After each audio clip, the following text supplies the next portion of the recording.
Welcome to the Plumbing Guru Show. This is episode 1, and my name is Karsten, And I'm Clayton. and again, we are the Plumbing Gurus. So, in today's episode, we are going to be just diving into a little bit about Clayton and I, and also about what the show is going to be about, and also what you can expect to see in the future. That's right. Thanks, Karsten. Hey, no problem. Happy to be here. Yeah. So, welcome everybody. Thanks for joining us today. So, we might be a little rusty because this is our first one ever, our first show doing. So, We will get better. Just try to stay with us. So, Karsten, we'll go into your kind of background a little bit. Let's get into what made you become a plumber. Maybe you want to talk about maybe a little bit before, kind of experiences. So, you want to know like how I got into plumbing? Tell me a little bit of a story about how you got into plumbing. All right. So I was fresh out of high school. I was working at a old folks home, pureeing food for old people so they could drink it because they had no teeth. They couldn't eat. On my 18th birthday, my dad offered my brother a job, and I was all like, "Hey, pops, can I have a job too?" Hook it up. Yeah. Hey, what about me, Papa? Papa? Anyways, he was like, "Oh, I thought you had a good job and you liked your job." I'm like, "What? Fucking pureeing food for old people? Yeah, I really like it. Thank you." So he offered me a job, thank you, on my 18th birthday and started. And me and my brother started probably on the Monday. It was like pretty much a few days later. We just started working right away and worked for W.M. Schmidt, and that's eventually where we met you. And why don't you tell us how I guess you met my brother first. I know that, but not everybody knows that. So let's hear about how you met my brother. So How you got into the plumbing part of things. Okay. Well, in my younger years, I loved pool. So I would play pool at this pool hall, and I met Dan. And at that time in my life, I wasn't sure what I was going to do. Like, I think a lot of people... Dan's my brother. 18, I was around 18, 19 years old or something like that. I can't remember exactly. Anyways, so I was You would have been 20 because I was 18. You're 2 years older than me. Yeah, I would have been around 20, I guess. That's right, yeah. So I was working up north I was cleaning furnaces and ducts and all that stuff. I don't know, it wasn't a very good gig. It was away from Calgary and everything for like not the greatest money. And I came back, and while I was up there, I was talking to Dan, and he's like, "Well, you should come be a plumber." And I was like, "All right." Plunge poopers for a living would be great. And I never really had a plan to like dive into plumbing as like a career move. It was more like when you're that age, you're like, well, whatever, let's try it. Like, what have I got to lose? I think it was one of those things like me is like, oh, I'll just use it as a fallback. I'll get my ticket and do something better with my life because plumbing sucks, but it's actually like a pretty good career, and you just eventually realize that. Yeah, a lot can come out of it. A lot has actually come out of it. So that's kind of where So that was what got me into plumbing. It was more or less just kind of luck of the straw, I guess. It could have been any kind of. Could have been, hey, you want to be an electrician? Yeah, I actually wanted. Yeah, sure. You know, I wanted to be an electrician. I just wanted. I knew I was going into trades because pretty much kind of dropped out of school, didn't graduate high school, and trades were really the only option at the time. Everyone else was going to university and college, and I like from day one, probably like I'd say in grade 7 or 8 when they start talking about college, and like, oh yeah, what college are you gonna go to? Like, what? I'm going to fucking college. Then I was like, I'm not paying for that. My parents aren't paying for it, so I'm not gonna spend thousands of dollars on something I'm not gonna like give a shit about. So we were so happy to leave high school, and it's like, what do you mean go back to school again? Yeah. And then you go to plumbing school for 2 months, and it's like the worst. Like, the first month actually fun because you pretty much partying the whole time. Yeah, it's very little learning, I think. But then at the end of it, when it's like TQ time, it's like, oh shit, I gotta crush this. I gotta make sure. I got pretty lucky going to, like, I was terrible at school. If I had to do it now, it'd be a lot harder because, like, you're fresh. Like, I was 18, 19, 20. I got my ticket when I was 22. So it's like pretty much fresh out of high school. And I was already kind of somewhat knew how to, like, study and do that stuff. Not that I did any of that, but I think it made it easier because there was guys in my class that were, like, 35 to 45 or older, and they would study like 10 hours a day and they still wouldn't get good marks. So it's like it makes it a lot harder the longer you wait. So the sooner you can kind of jump into that, you just kind of freshen your head. That's for sure. Yeah, that's for sure. You know, like you say, it would be harder now to go to school. I think now it'd be easier because it'd be things that I'd want to learn. Where back then I didn't really care. I was like, fuck, I just want to get this done and just kind of move on. I had You definitely would try harder. You wouldn't be all. going to the bar as much. You wouldn't be hanging like out with buddies or whatever. It's not. Yeah, you just kind of go there, get Take the a little more schooling done, serious. learn as much as you can, and try to apply that to the field as much as you can. But now it's kind of learned more through experience, and that I think is the number one. So, anyways, Carson, let's get back to when you started plumbing. So you started plumbing at Schmidt. Like, would I just kind of touch base a little bit on kind of how that experience went with you? I'll do a quick kind of rundown of the companies and how I got to where I essentially am right now. So Schmidt, met you there, my brother was there, my dad was there, and then my dad and his girlfriend at the time, now they're married, they started their own company called Calgary Radiant Heat. They took my brother over. I stayed at Schmidt for about another month or two. Then they had enough work to hire me. I jumped over there, started working with them. You were still working at Schmidt. Same with, or Tim never worked at Schmidt. But you stayed at Schmidt for a little bit longer than they eventually had enough work. They brought you on, so there was like you, me, my brother, and Tim, another good buddy of ours that's also a plumber. My brother and Tim actually still work together to this day. And then we all kind of worked at Calgary Radiant Heat with my dad and Mel for quite some time, probably 5, 6. I did my whole apprenticeship there, so it was at least 5 years. And then they got super slow, and I think we all kind of got laid off at the same time. It was like a kind of a company. Didn't I leave before? You might have left a little bit before, but I think it, and like we were all like, I was kind of like on the way out, and it was kind of funny. Like they told me we were laid off, and I called Amanda, my wife right now at the time, my girlfriend. I was like, hey, I got laid off, yay! She's like, what? She's like, why are you happy you got laid off? I was like, I don't know, moving on. It's not that I didn't like working for them. I just wanted to do something different and try. Like I wanted to like experience different companies. It was just like a kind of a relief of like not having to like quit working for them or whatever. But so before we move on, working for Calgary Radiant Heat was made probably a really big impact, and I know this is because we've talked about it before in the past. Maybe you want to just talk a little bit about all like kind of the stuff you've learned and from working with them, and maybe just some of the specialty kind of stuff that we've learned. I'd say like the biggest thing is the custom homes, like what we specialize in, and what we want to biggest thing that we want to try to bring value to with this show is helping people kind of know what we know and like give out the information of like, you know, custom rough-ins and like renovations and big jobs that like, you know, if you're a small business owner and you happen to somehow meet a big builder and you get the quote on a job, we want to help you kind of succeed in that end. And where I think like what you're asking is like the information I got from that company, like the quality of experience was the custom houses. We did tons of big houses and we got sent out. We were second years, third years.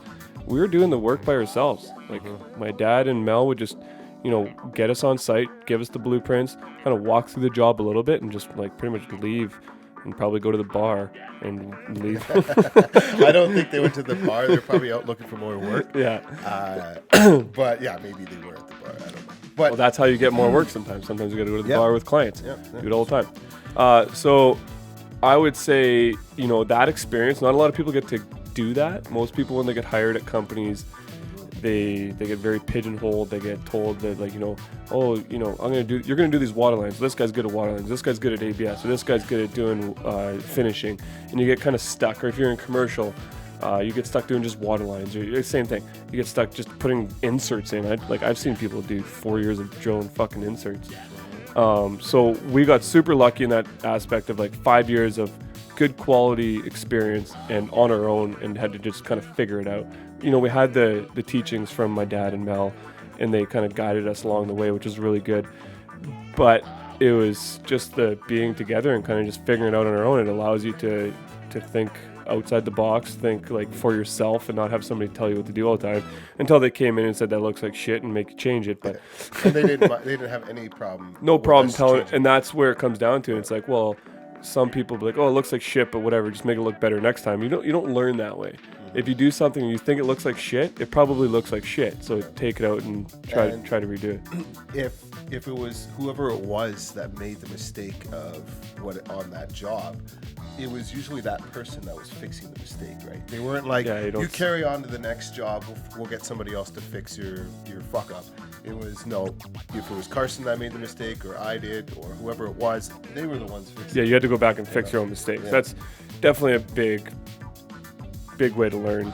Like a lot of people, like you said, like in bigger companies, they get sent to do rough-ins on piecework or whatever, and then they don't actually go back to fix their problems. They actually have a service person at that company to go fix people's fuck-ups. Yeah. So it's like you're not actually learning from your mistakes. So we want to help people kind of figure that out. So that's where, Calgary Radiant was from, and then we moved on. We all kind of moved on. Yeah, there's another thing I want to talk about with Calgary Radiant with you was is the amount of time that they allowed us to get the jobs done.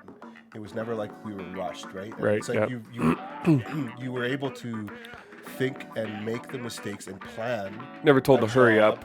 Yeah, and learn we were able to learn that way. Yeah. Where it wasn't like cutthroat, get it done. You only have this many hours. Would you say that made a pretty big impact on kind of where your career went from there? Oh, big time. And that's how I would search for new jobs. After I left Calgary Radiant, I worked at I think it was 6 different companies in 1 year before I found Lone Star, who I finally decided this is who I need to work for. It's the same type of company as Calgary Radiant.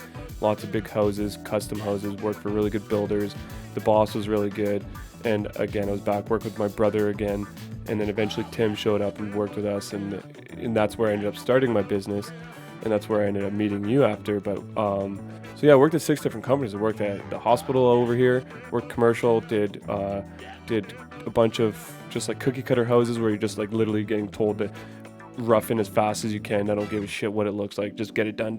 I got fast at doing ABS, which helped, but I didn't like the quality of it. So I quit after a few months of that. Worked at the hospital for 6 months. Didn't like that because I got told to slow down every day. Oh, slow down. You're going to work yourself out of a job. It's like fucking terrible mentality. So then I went up north, worked there for 3 months, and I just didn't like being away from, at the time, my fiance, and I didn't look like, it's just a terrible lifestyle. Came back and then just did some odd, another company doing some kind of commercial stuff, and then Lone Star kind of offered me a job through my brother, and I worked there for probably, 3 years on through them, and then started my own company and subcontracted there for about 1.5 years or 2 years, and then our economy got really shitty and terrible, so I was the first person to kind of say, we can't use you anymore, so I just went fully on my own. And that's when I ran into you at that Edo Japan and said, hey, you should come work with me, because your job was just ending too at the same time, and we just it's been about 5 years since you've been with me now, and I've had my business for 7. Yeah, it's crazy. We've been through quite a bit. Yeah, 15 years of plumbing. So another question I have for you, Carson, is, so your experience is very broad, from working from company to company, expectations, to time limits, to having all the time in the world almost to get a job done, and just kind of making everything look perfect. Is that something that you would say that has kind of helped you to become well-rounded, or is it kind of have you been okay, because I've worked with this person, I know not to do this kind of stuff, through your experiences? Would you say that it's kind of guided you to a certain area that's kind of made your business to what it is today? Yeah, you know what I mean? Create your expectations, and we have the same thing. It's tough when you bring on new people that have experience at other companies that didn't, they just always been told to hurry up and get the job done, and it's I would rather the person take their time, make it look good, and have 0 callbacks. There's nothing more important than having 0 callbacks. Obviously we all get callbacks for minor mistakes, hopefully minor mistakes, and even sometimes fittings just break. There's nothing you can do about some of this mechanical stuff that breaks down, but plumbing can suck sometimes. Yeah. It's very stressful. Yeah. So where you're getting at is the expectations and the quality of work, and the having that, wanting to make everything look good. Yes, I definitely prefer to learn that. That's definitely where I learned that was Calgary Radiant and Lone Star, and just having the time, like having a good boss to say like, I don't like. It's something that they ever even said it. It was just like more implied than anything. Just like make it look good. That's all we care about. And at the end of the day, you get faster and more efficient. It might take you say 3 hours to rough in just a single bathroom group or something the first time you do it, and then every time you do it, yes, you can still have that same quality of work, same, might look just as good, but you might find a better way to do it, a faster way to do it, a more efficient way to do it, but you're not working any harder. You're still working just efficiently. Yeah, that's thanks for sharing all that with us, Kirsten. And what about your side? I'll kind of dive in a little bit. My story is not as long and detailed as Karsten. It is and it's not. So I was with Schmidt for a while, and then I went from WM Schmidt Mechanical. I worked with Pat and Mel, and Karsten and Dan, and Tim hired was a little after me, I think, right? Tim was after you, I believe. And then so I worked there for a while. I don't know how many years. Just a while. I was gonna say a while. It's been a long time. And then I went and I branched off and I went and worked with this guy. And I did small service with him, and he was completely disorganized. You get to learn from other people's mistakes. I was shocked going from a company that was as organized as Calgary Radiant Heat to go work with this guy. Yeah. Then I worked with this guy for about a year, and finally I said, you know what, like enough's enough. I can't handle, like, this guy was pretty much setting me up for failure every single job. It was very, very stressful. So I quit with him, and I started with my buddy Adrian from As One Plumbing, and I worked with him for I would say almost 4 years, I would think. Yeah. 3 to 4 years, and so that was still service work, or what kind of work was that? Okay, yeah. So there was a lot of service. There was a lot of renos, and there was a few new builds that we did. But it was a mixture of everything. It was a mixture of everything. Yeah, mostly service. Yeah. And then the drain cleaning started picking up. And he didn't want to do drain cleaning on his own because it was disgusting. So Nobody wants to do drain cleaning. Of course, Clayton. Yeah, of course, I'll do it. No problem. Right? Gung ho, Clayton. Oh yeah, just get in there, hands. Just like I've always been like that. Like if I want to do something, I'm in there doing it. I'm not sitting around waiting for somebody else to jump in there. I get in there, I get dirty, and I just get the job done. That's just what I like to do. And so I got into drain cleaning. Next thing you know, I'm buying my own drain cleaning equipment. I spent probably like $6,000, $7,000, $8,000 on my drain cleaning equipment by the time it was all done, and had that business. And I started up a business while I was working with Adrian because I was subcontracting through him, so that I became I started up a limited company. Limited? Yeah, and then I just sucked off of Adrian with As One Plumbing, and I had 2 sources of income, so I was allowed to do that.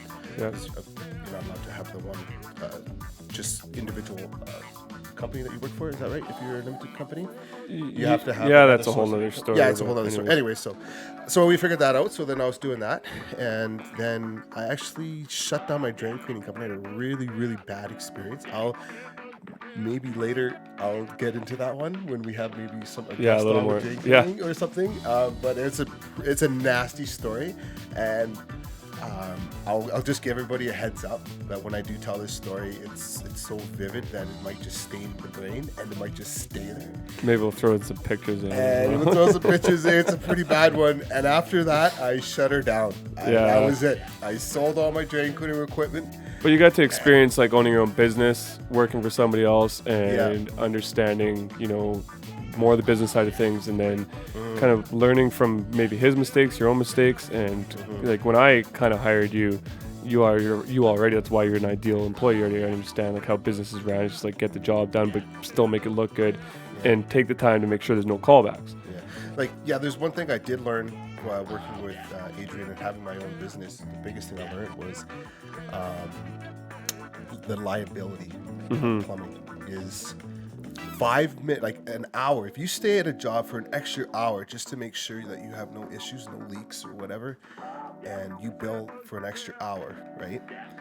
That hour can save you tens of thousands of dollars. Could be the most important hour of your life. Yeah, and I have had probably 100 hours probably that I've done in my career of plumbing that I've stayed and I've caught leaks. Just keeping the attention to detail Yeah. and keeping an eye on it. And that's Because the thing. when Like, it's your own company and you're working and you paying for insurance and you know that like and you get a call at fucking 9 o'clock at night and there's Yeah. a leak that you worked on that day. You have no choice but to go fix it. and don't ever, that has happened. I've had a leak on a hose that has caused $2,000 worth of damage.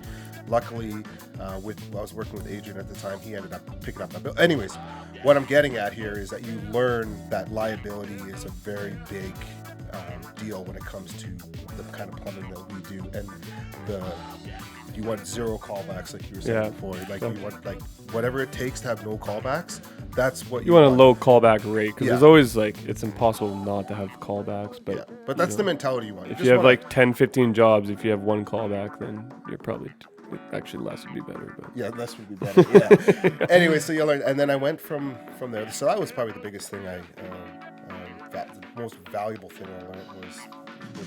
So from there, I went back to Calgary Radiant Heat, and I worked there for a bit. And then I ended up taking a break from plumbing, and I went and worked on the rigs for 5 years, which was an awesome experience. Didn't make all that much money, didn't work all that much, but it was definitely a good experience to learn, to get out there and hear what all the noise is about working up north on the drone rigs. it's definitely a different experience being up there. That's for sure. Yeah, I would. Any young guy out there that's single, doesn't have a family, that wants to learn what hard work is, go up there and work for a few years, and you'll see what hard work is, and what it takes to be to be successful. Different kind of style of work, but anyway, so I went on the rigs for 5 years or so, and then I came back, and then I worked with Anderson Builders. That's right. And that was fun. I learned a lot about multi-story. That was all like commercial stuff, right? That was all commercial. So I was getting into some stuff that I haven't done before. So that was neat. Working with some products I haven't worked with before. So that was really neat to learn that. And also working in a commercial style is a lot different than a residential style. It's way different, 100%. Right? Well, you gotta it's kind of like industrial too. Not quite as bad as industrial. But you gotta wear a hard hat. You gotta wear boots, like 6-inch high boots. You gotta wear gloves. You gotta long sleeves. You gotta wear fucking high vis vest depending on where you are, and like safety glasses at all times. It doesn't matter how hot or cold it is in the building or whatever. Yeah. And then also, like from what I experienced, like working at the hospital there, like everything just seems to go so slow. Yeah, and then everybody has a title. Yeah, right? lead hand or lead hand. foreman or whatever, journeyman. Like I'm on the J-man on this crew. It's like, okay, cool. Calm down, man. How good are you at your job? That's all that matters. Yeah. What's your experience? Yeah. What do you know? What don't you know? So then I worked there, and then that's where I ran into Carson at that Japan. And that's right. Ever since then, I was at the point where the project was shutting down. And I was telling Carson. Actually, you went and worked for Badi a different guy. You worked for a different guy for a bit, and you were kind of miserable there. I forgot about you were him. helping him. I kind of blocked him out. Yeah, he was like terrible. I was like, you need to get out of there. You need to come work for me. Yeah, it was Universal Mechanical Peter. Yeah. I did not like that guy. We should probably at not all. drop name too. Why not? Might cut that one out, but okay, hold on. Yeah, we're not gonna put that in there. Oh yeah, so that's what I did. I worked at Universal Mechanical with Peter, and yeah, it wasn't for me. The place just wasn't for me. Yeah. So then that's when we were talking, and you were like, "Hey, man." Yeah, I pretty much said like, why don't you come subcontract for me? Because like you had already kind of done your own business, you like understood it. I wasn't in the position to hire somebody, but I also had Trevor from Everclear, who like. So the two of us tried our best to keep you as busy as possible, and like obviously we didn't give you full hours, but it gave you I think it gave like for all of us like a bit of freedom to just do whatever you want. Like we'd go golfing, or me and Trevor would go snowboarding. Well, you work or whatever. I never got invited to those. I was like, I'm a pretty big guy, man. Just straight downhill, man. I'll go flying. You got out golfing with us. I don't ski or snowboard, but these guys, yeah, they love it. When there's fresh powder on the road, on the way. Be like a Tuesday, Trevor like, will call me at like 7:00 at night. Like, dude, did you see the snow report for tomorrow? I'm like, let's do it. Yeah. We're going riding. Yeah, those days I would be slammed. Carson would be like, I need you to hit this job. And then you'd be working for Trevor too. This job. And I'm like, wait a minute. What's going on here? I'd call Trevor. Oh, I'm just on the road to the mountains. Yeah. I'm like, oh, you Let me guess you with Carson. Yeah. We haven't done that in a long time. So what was there? What else was there? I think that was. I think that's pretty much got us to like Yeah. us getting back into my business, and then it was just January of 2019. It was sometime before that. I just said like I'll hire you in the new year type of thing. You probably asked me in November of 2018, and then 2019 it was January, like pretty much right after the new year, like right after Christmas, started the new year there. I hired you full time as an employee, and then it was actually right then when we started this whole YouTube thing too. I was listening to the Gary Vaynerchuk or Ask Gary V book to and from that Bragg Creek job that we had. So it was like 2 hours a day I was listening to this book, and it just gave me the idea of a YouTube channel. But then you were talking about doing like your fitness thing. Yeah. And on YouTube or whatever it was, Instagram, whatever your plan was, I'm like, well, why don't we just do something we already know, we have 15 years experience in, and like do it together and make this work. Yeah. And that was it. Yeah, it was crazy. One day I was just sitting here, we're upstairs in the kitchen, and I was like, yeah, I'm looking at buying this Alpha Life company, and this is what it's about, blah, blah, blah, and, I want to make videos and all this stuff, and you're like, I got a better idea. Fuck that idea. We're going to do something better. Yeah, let's do something we're good at. And that's the biggest thing about doing like YouTube and whatnot is like, you can sit there and talk about stuff you don't know, but like if you can literally talk, like if you have something like we do, like if we've done it for 15 years, it's fairly easy for us to talk about. But if people have a passion of snowboarding or weightlifting or golfing, and you can just talk about it for hours, then just do it. And you're talking about passion, and the plumbing for us, I think we both have our passion. I don't think our passion is the same when it comes to the plumbing. Yeah. What would you like your passion? My passion is business more than anything. Like I don't have like this passion for plumbing. Like I actually have lost, and that's why I started. What? You don't? No. You don't? No. I like it as a career. It's a great career for anybody to choose, but I personally have always wanted to be a business owner, and I get way more passionate of talking about business and like doing business and this whole thing of running a business. And starting this new YouTube thing that is also a business and building it from scratch. That's the passion I get. Yeah, my passion is more actually. I just love doing the work, getting out there, like experiencing, seeing different things, problem solving. Like that's the passion. So it works good. It's not like I hate plumbing or dislike it. I enjoy doing, especially rough-ins, like especially big custom houses. I get a high off of just doing rough-ins, really. Like doing big custom rough-ins. I enjoy looking at it like it's a fucking puzzle and just like planning the entire thing out in my head before we even start, and then you end up doing it because I have other shit to do. and it's like it's done to nothing of what Karsten had planned. Wow. Because you always come by, you're always like, I would have done it like this, or like I would have done like I had a whole different idea of that. And then Good thing I spent a whole day planning it. Yeah, and then I was it that one day, and I'm like, is it gonna work? Or who said that? Well, that was me, like That way was back in always the back in day. the Back day. when my brother So would be like, whoa, like, you gotta do this one. Like, yeah, well, is this gonna Is it fucking gonna work? So I think I dropped that on you, and Yeah. you're like, well, yeah, I guess it is gonna work. Yeah. But we both have so our it's- strengths, and we both have our weaknesses, I think. That's why we work so well together. And I think. And I think that's pretty much the story of Clayton and Karsten, yeah, how we got to here. And so I guess let's do a little quick thing. We didn't talk about what the podcast or the show is going to be fully about. And so we have the DIY channel for all you subscribers that have already been on here, or if you're now listening to the podcast side of thing and you're new. If you're new to this, we're going to be talking more on the business side of things and less on the DIY, so that we're still going to have our DIY stuff. We're still going to do it, But this is going to be more for the people that are already plumbers or looking into being plumbers, or people that are, just became a journeyman for a couple of years now. I highly recommend, if you get your ticket, don't try to open your own business right away. Get some experience in the trade. Like, I had already been doing it for probably 8 years or so before I even started my business, and even doing side jobs. Like, you don't want to get those calls. So we want to walk people through that process. We want to talk about how to start a business, how to quote, how to invoice, how to get referrals, so we're gonna have lots and lots of like great guests, like some of our builders that we do work with, some of the other plumbing companies that we are associated with, maybe some vendors that we can talk to about the best products out there, and just things like that. Even young kids that are looking to get into it. We might bring in one of our friends' sons that's looking to get into the trades, maybe teach him and just help people learn how to talk to employers instead of just walking up and like sending a resume and be like, I want a job, I'm a hard worker, I'm dedicated, and like all this bullshit that they teach you to say in high school. Yeah. Even like pick up your fucking feet. Did you say product reviews as well?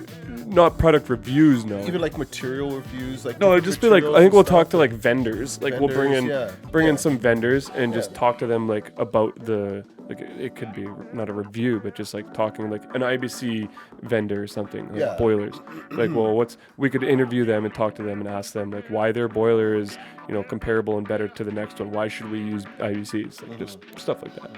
And like, I think a lot of it too would be not being biased. Like, we just kind of want just like more like just information to be shared.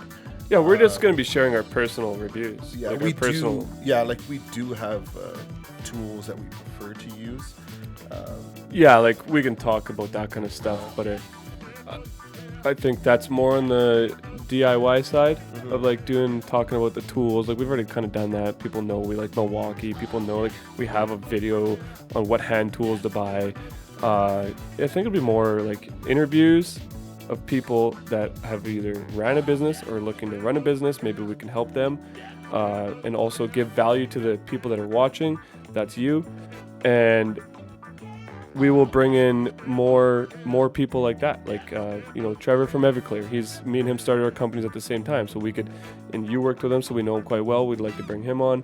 A couple of our builders that we do work with, we can talk to them about like, what do you prefer to see in like a quote? Like, if I'm sending you a quote, instead of me wasting my time or like, just like, how much detail do you need? What kind of detail do you need? Like, how should I, organize the quote and the invoices? What do you want the invoices to look like? This is such great information that I wish I had when I started my business, and nobody was like willing to give that away. So I just want to like bring value to the people and help them succeed, so that just try to make the industry better as a whole, really. Yeah. Well, I'm super pumped to get this show on the road and get some awesome guests on here that we can share some, a little bit of their stories and some, information that they have to bring some value to all you listeners and people out there watching the show. That's right. And is there anything else that we kind of want to touch on while we're... I think that's pretty much it. Yeah. I think like the next episode 2 is just going to be, I don't know exactly who we're bringing in next, but it'll be we will have guests. I'm pretty sure most of our episodes will have guests. It'll be the odd one where it's just Clayton and I, but we're going to be bringing on guests, and we're going to be diving into their either business or personal lives or whatever they got going on at that time, and we're going to try to bring everybody some value to the plumbing industry. And it's not even just the plumbing industry, it's just construction as a general, but for the most part we will be talking about plumbing. But if you are an electrician or a painter or whatever, you still can get value out of this show and these episodes, because they all kind of work the same. We're all in the same industry. Yeah. That's and I was gonna, my brain was kind of going somewhere else. It might be a little off topic. I know we discussed this before, but like, we could even get into construction on a basement, on how, like, okay, well, if I'm running water lines down to a kitchen sink in a basement, like, how do I keep them from freezing? If you're up in Canada where it's really cold up here, the frost line goes to 4-6 feet deep. Things like Carson was saying, like getting down into the business side of things, where it's like, hey, how do I invoice and all that kind of stuff. Even like little tricks on how to, do a plumbing system a certain way that's going to work, or like just kind of like just stories that we've had in the past where, we've run into an issue or a problem here. This is like how you avoid that kind of thing. So, Yeah, the idea, I think, for us is to, like we had said, just to help people kind of bring value to them and succeed in whether they're just getting into the trade or they're in the trade. Maybe they're looking to learn how to roughen houses. We can talk about that, like give out some value to that. If people have questions, maybe one day we'll set up some phone calls and have people call in, or through Instagram, whatever this social media stuff's going on. Yeah, I think that would be awesome. Even if we have listeners that are like, hey, I'd love to be a guest on your show. We'd like to say thank you very much for listening to our show, The Guru Show. The Plumbing Guru Show, episode 1, and we hope you stay tuned and watch episode number 2, and 3 and 4, and so on. Peace out.